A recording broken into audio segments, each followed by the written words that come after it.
Shalom, good morning, X-level students. How are you today? Teacher Tina hope you are happy and healthy at home. Now we will continue our lesson tematik 5E, muatan PPKN, subtema 1 dan 2, with me, Teacher Tina. Terima kasih Tuhan buat hari yang indah yang Tuhan masih sediakan buat kami untuk menikmati kehidupan di dunia ini. Bapa di surga, sebentar kami akan belajar tematik PPKN melalui video online. Kiranya Tuhan yang memberkati setiap pembahasan kami hari ini, sehingga kami dapat mengerti dan menjadi bekal bagi masa depan kami. Terpujilah namamu Tuhan, di dalam nama Yesus kami berdoa. Amin. Peristiwa Sumpah Pemuda. Salah satu peristiwa penting yang memperkuat persatuan dan kesatuan bangsa adalah peristiwa Sumpah Pemuda.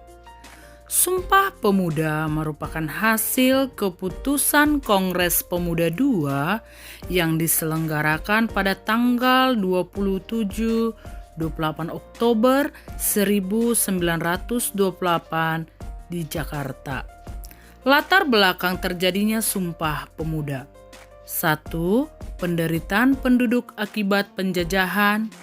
Munculnya organisasi modern pertama, yaitu Budi Utomo, dan organisasi-organisasi kedaerahan yang dibentuk oleh pemuda. Kesadaran pemuda akan pentingnya persatuan.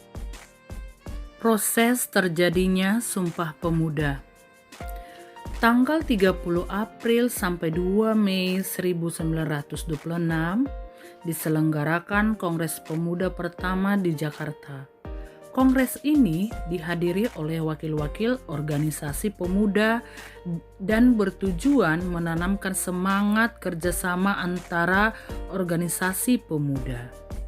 Pada tanggal 27-28 Oktober 1928 diadakan Kongres Pemuda II. Kongres ini menghasilkan Sumpah Pemuda.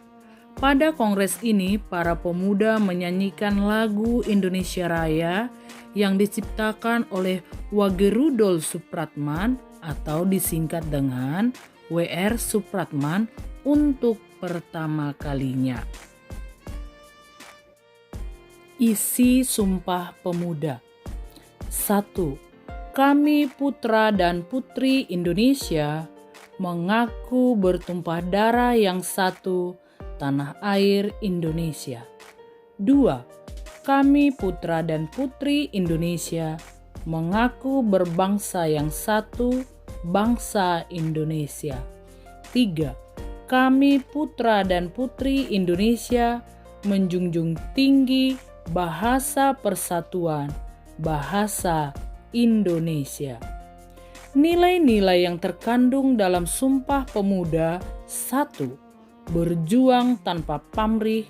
2. Berani karena benar. 3. Pantang menyerah. 4. Menegakkan keadilan dan kebenaran.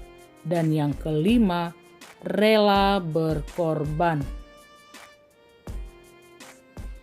Manfaat dari peristiwa Sumpah Pemuda. 1. Mempererat persatuan. 2. Mewujudkan kerukunan. 3. Menumbuhkan semangat bekerja keras. Dan keempat, semangat untuk gotong royong dalam membangun bangsa. Upaya mempertahankan persatuan dan kesatuan bangsa Indonesia. Berikut beberapa cara mempertahankan persatuan dan kesatuan. Saling menghormati dan menghargai. Menghargai hak dan kewajiban antar anggota masyarakat. Bergotong royong melakukan berbagai kegiatan dan memiliki sikap peduli terhadap lingkungan sekitar.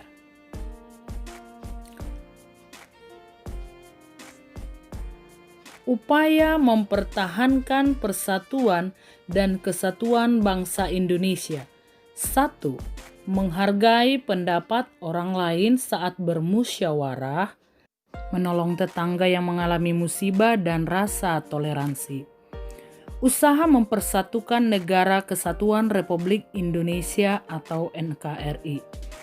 Bersatu dalam keragaman suku, budaya, bahasa, dan agama, mengharumkan nama bangsa dan negara, menempatkan kepentingan bangsa di atas kepentingan pribadi dan golongan, menaati peraturan yang berlaku, dan mengikuti kegiatan-kegiatan yang menunjukkan adanya persatuan. Kita sudah tahu usaha-usaha untuk menjaga kesatuan NKRI.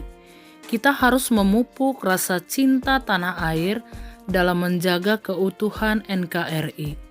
Berikut ini beberapa cara untuk meningkatkan rasa cinta tanah air, yaitu memiliki sikap patriotisme, menggunakan produk Indonesia, melestarikan budaya dan tradisi Indonesia, dan meningkatkan kerukunan antar warga masyarakat. Subtema 2, Proklamasi Kemerdekaan Indonesia. Sebelum memproklamasikan kemerdekaan, Indonesia merupakan wilayah jajahan Jepang. Berikut peristiwa penting yang terdapat pada proklamasi. Tanggal 14 Agustus 1945, Jepang menyerah pada sekutu. Golongan muda dan golongan tua berseteru tentang waktu memproklamasikan kemerdekaan. Anggota golongan muda, Wikana dan Yusuf Kunto menculik Soekarno dan Muhammad Hatta keluar kota, yaitu Rengas Dengklok, Karawang, Jawa Barat. Peristiwa ini lebih dikenal dengan nama Rengas Dengklok. Tujuannya agar kedua tokoh tersebut terhindar dari pengaruh ancaman dan tekanan dari pihak Jepang. Soekarno dan Muhammad Hatta dikembalikan ke Jakarta dan diamankan di rumah Laksamana Maeda. Insinyur Soekarno, Dr. Andus Muhammad Hatta, Mr. Ahmad Subarjo, Soekarni, BM Dia, dan Mbah Diro merumuskan isi teks proklamasi pada saat itu. Tanggal 17 Agustus 1945, pukul 10 pagi, teks proklamasi dibacakan di Jalan Pegangsaan Timur nomor 56 Jakarta. Pengibaran bendera merah putih yang dijahit oleh Fatmawati, Latif Hendraningrat, Suhut Sastrokusumo, dan Trimurti menjadi pembawa bendera pada saat itu. Para pemuda dan masyarakat Indonesia mempersiapkan proklamasi kemerdekaan dengan semangat persatuan dan kesatuan, dan ini adalah teks proklamasinya. Persatuan dan kesatuan dalam mengelola sumber daya alam. Salah satu wujud persatuan dan kesatuan dalam mengelola sumber daya alam adalah kerjasama. Pulau-pulau di Indonesia yang memiliki perbedaan sumber daya alam dapat bekerja sama untuk memenuhi sumber daya alam yang dibutuhkan. Semangat kekeluargaan dan gotong royong. Gotong royong adalah bekerja bersama-sama dalam menyelesaikan suatu pekerjaan bagi kepentingan bersama. Gotong royong merupakan salah satu penerapan persatuan dan kesatuan dalam kehidupan sehari-hari. Gotong royong dapat menumbuhkan semangat kekeluargaan. Semangat kekeluargaan adalah sikap memperlakukan orang lain seperti halnya keluarga. Manfaat semangat kekeluargaan adalah 1. Meningkatkan persatuan dan kesatuan. 2. Mencegah perpecahan. Serta 3. Menciptakan hubungan yang harmonis antar sesama. Penerapan semangat kekeluargaan. Contoh penerapan semangat kekeluargaan di lingkungan rumah.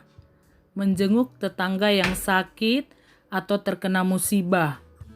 Gotong royong membersihkan lingkungan rumah dan membantu orang tua atau saudara yang sedang kerepotan. Penerapan semangat kekeluargaan. Contoh penerapan semangat kekeluargaan di lingkungan sekolah. Membantu warga sekolah yang terkena musibah, gotong royong membersihkan lingkungan sekolah, dan mengerjakan tugas piket bersama. Oke, anak-anak X level, demikian materi pembelajaran kita untuk hari ini. Jangan lupa tuliskan hal-hal yang penting, informasi-informasi penting yang dari pembelajaran hari ini ke dalam buku kamu, supaya ketika ujian kamu bisa membaca kembali. Dan untuk tugas kamu, jangan lupa kerjakanlah nomor 1, 2, dan 3 yang ada pada slide ke notebook kamu. Akhir kata, teacher ucapkan terima kasih dan sampai jumpa kembali di video pembelajaran berikutnya. Tuhan Yesus